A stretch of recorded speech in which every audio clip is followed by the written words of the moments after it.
जय जय श्री सीताराम। लोकाभिरामं रणरगधीरं राजीवनेत्रं रघुवंशनाथं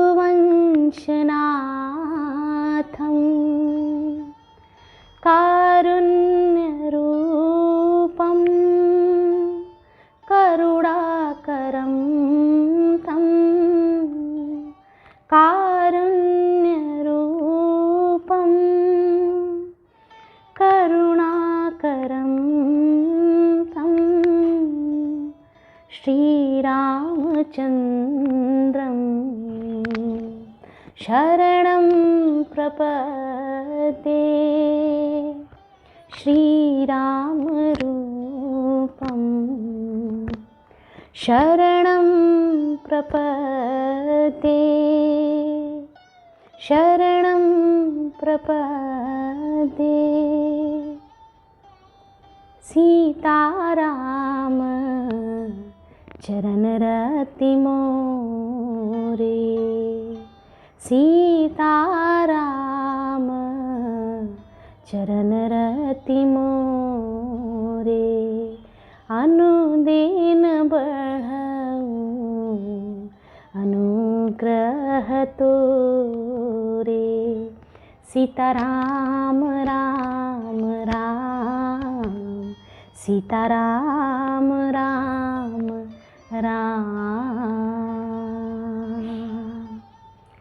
जय जय श्री सीताराम। जय शंकर पार्वती जी की, जय विष्णु जी लक्ष्मी जी की, जय हनुमान जी महाराज की, जय गोस्वामी तुलसीदास की, जय श्री रामचरितमानस की, जय समस्त देवी देवताओं की। श्री रामचरितमानस की सुंदर चौपाइयाँ आगे की ओर प्रवाहित हो रही हैं। धीरे धीरे हम अयोध्या कांड में आगे की ओर बढ़ रहे हैं।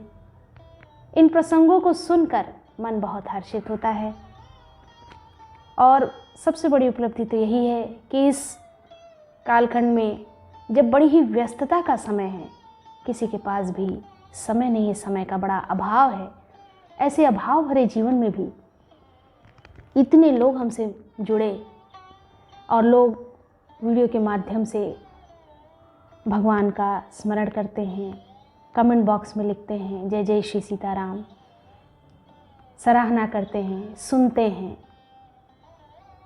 ये सब भगवान की ही कृपा है, भगवान की ही कृपा के कारण ये सब संभव हो पाया है। आगे भी इसी प्रकार आप सभी पूरी रत से जुड़ें और सुनते रहें वीडियो को, श्री रामचरितमानस की सुंदर चौपाइयों को सुनते रहें। अब आगे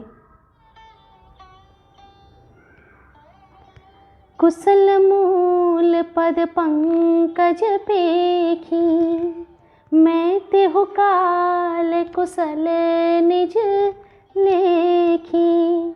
अब प्रभु परम अनुग्रह तोरे, सहित कोटि कुल मंगल मोरे। निषाद राज जी कहते हैं कि मेरे तीनों काल सार्थक हो गए। अपने चरण कमलों के दर्शन कर कुशल के मूल, हे प्रभु कुशल के मूल आपके चरण कमलों के दर्शन कर मैंने तीनों कालों में अपनी कुशल जान ली। अब आपके पास अनुग्रह से करोड़ों कुलों पीढ़ियों सहित मेरा मंगल कल्याण हो गया। समझ मोर करतूति कुल प्रभु महिमा जिय जोई, जो न भजई रघुवीर पद जग विधि वंचित सोई। मेरी करतूत और कुल को समझकर और प्रभु श्री रामचंद्र जी की महिमा को मन में देख विचार कर, अर्थात कहाँ तो मैं नीच जाति और नीच कर्म करने वाला जीव और कहाँ अनंत कोटि ब्रह्मांडों के स्वामी भगवान श्री रामचंद्र जी। पर उन्होंने मुझे जैसे नीच को भी अपनी हेतु की कृपावश अपना लिया, यह समझकर जो रघुवीर श्री रामचंद्र जी के चरणों का भजन नहीं करता वह जगत में विधाता के द्वारा ठगा गया है। मनुष्य जीवन में अगर भगवान का आप भजन नहीं करते तो आपका जीवन सार्थक नहीं है। यही कहने का प्रयास निषाद राज कर रहे थे। कपट कायर कुमति कुजाती, लोक वेद बाहिर सब भाती। राम कीन आपन जबहि ते, भयउ भुवन भूषण तब ही ते। मैं कपटी, कायर, कुबुद्धि और कुजाती हूँ और लोक वेद दोनों से सब प्रकार से बाहर हूँ। न मुझे वेदों का ज्ञान है, न शास्त्रों का ज्ञान है। मैं जाति में भी बहुत नीच हूँ।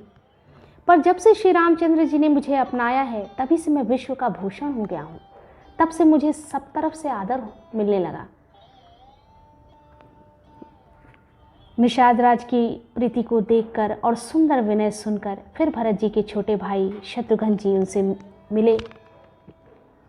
फिर निषाद ने अपना नाम ले लेकर सुंदर, नम्र और मधुर वाणी से सब रानियों को आदरपूर्वक जोहार की। जान लखन समदेहि असीसा, जियहु सुखी सय लाख बरीसा। आशीर्वाद के वचन रानियां उसे लक्ष्मण जी के समान समझकर आशीर्वाद देती हैं कि तुम 100 लाख वर्ष तक सुखपूर्वक जियो।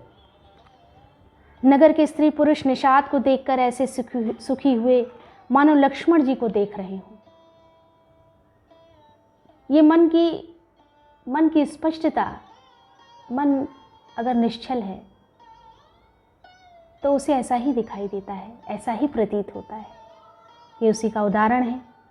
सब कहते हैं कि जीवन का लाभ तो इसी ने पाया है जिसे कल्याण स्वरूप श्री रामचंद्र जी ने भुजाओं में बांधकर गले लगाया है। निषाद अपने भाग्य की बड़ाई सुनकर मन में परम आनंदित हो सबको अपने साथ लिवा ले चला। उसने अपने सब सेवकों को इशारे से कह दिया वे स्वामी का रुख पाकर चलें, और उन्होंने घरों में, वृक्षों के नीचे, तालाबों पर तथा जंगलों में ठहरने के लिए स्थान बना दिए। श्रृंगबेरपुर भरत दीख जब, पूर्ण स्नेह सब अंग शिथिल तब। सोहत दिए निषाद ही लागो, जनु तनु धरे विनय अनुरागो। भरत जी ने जब श्रृंगवेरपुर को देखा तब उनके सब अंग प्रेम के कारण शिथिल हो गए। वे निषाद को अर्थात उनके कंधे पर हाथ रखे चलते हुए ऐसा शोभा दे रहे थे मानो विनय और प्रेम शरीर धारण किए हुए हो। इस प्रकार भरत जी ने सब सेना को साथ में लिए हुए जगत को पवित्र करने वाली गंगा जी के दर्शन किए। यही विधि भरत सेनु सब संगा, दीखी जाई जग पावनी गंगा। राम घाट कह कीन प्रणामो, भाव मनु मगनो मिले जनु रामो। श्री राम घाट को, जहाँ श्री रामचंद्र जी ने स्नान संध्या की थी, प्रणाम किया। उनका मन इतना आनंद मग्न हो गया मानो उन्हें स्वयं श्री रामचंद्र जी मिल गए हों। भगवान के पावन चरण जहाँ जहाँ पड़े उन स्थानों की दिव्यता बढ़ गई। उन स्थानों के प्रति लगाव, झुकाव और आदर बहुत ज़्यादा बढ़ गया। भरत कहे सुर सरि तब रेनु, सकल सुखद सेवक सुर धेनु। जोरि पानी बर मांग हुए हो, सिय राम पद सहज सनेहु। भरत जी ने कहा, हे गंगे, आपकी रोज सबको सुख देने वाली तथा सेवक के लिए तो कामधेनु ही हैं। आप सभी को सुख प्रदान करती हैं। आप पवित्र हैं। मैं हाथ जोड़कर यही वरदान मांगता हूँ कि श्री सीताराम जी के चरणों में मेरा स्वाभाविक प्रेम हो। इस प्रकार भरत जी स्नान और गुरु जी की आज्ञा पाकर तथा यह जानकर कि सब माताएं स्नान कर चुकी हैं, डेरा उठा ले चले आगे की ओर प्रस्थान किया। चरण चापे कही कही मृदुबानी, जननी सकल भरत सन्मानी। भाई सौंपी मातु सेवकाई, आपु निषाद ही लीन बुलाई। चरण दबाकर और कोमल वचन कह कहकर भरत जी ने सब माताओं का सत्कार किया। फिर भाई शत्रुघ्न को माताओं की सेवा सौंपकर अपने निषाद को बुला लिया। सखा निषाद राज के हाथ से हाथ मिलाए हुए भरत जी चले। प्रेम कुछ थोड़ा नहीं है, अर्थात बहुत अधिक प्रेम है, जिससे उनका शरीर शिथिल हो रहा है। भरत जी सखा से पूछते हैं कि मुझे वह स्थान दिखलाओ और नेत्र एवं मन की जलन कुछ ठंडी करो जहाँ प्रभु का वास था। जह सिय राम लखन निसि सोए, कहत भरे जल लोचन कोए। भरत बचन सुनि भयउ विषादु, तुरत तहाँ लई गयउ निषादु। जहाँ सीता जी, श्री राम जी और लक्ष्मण रात को सोए थे, ऐसा कहते ही उनके नेत्रों के कोनों में प्रेमाश्रुओं का जल भर गया। भरत जी के वचन सुनकर निषाद का बड़ा विषाद हुआ और वह तुरंत ही उन्हें वहाँ ले गया जहाँ पवित्र अशोक के वृक्ष के नीचे श्री रामचंद्र जी ने विश्राम किया था। भरत जी ने वहाँ अत्यंत प्रेम से आदरपूर्वक दंडवत प्रणाम किया और स्थान पर जाकर अपने मन को शीतलता प्रदान की। इस वीडियो में इतना ही। आगे के वीडियो में भी श्री रामचरितमानस की सुंदर और मन को शांत करने वाली, मन को स्थिरता प्रदान करने वाली चौपाइयों की श्रृंखला आगे की ओर प्रवाहित होती रहेगी। हम सभी इसका श्रवण नाम लेते रहेंगे। हम सब पर भगवान की असीम अनुकंपा है, जो हम सब इससे जुड़े हैं। आगे भी भगवान की ऐसी ही कृपा बनी रहे, हम सब पर बनी रहे।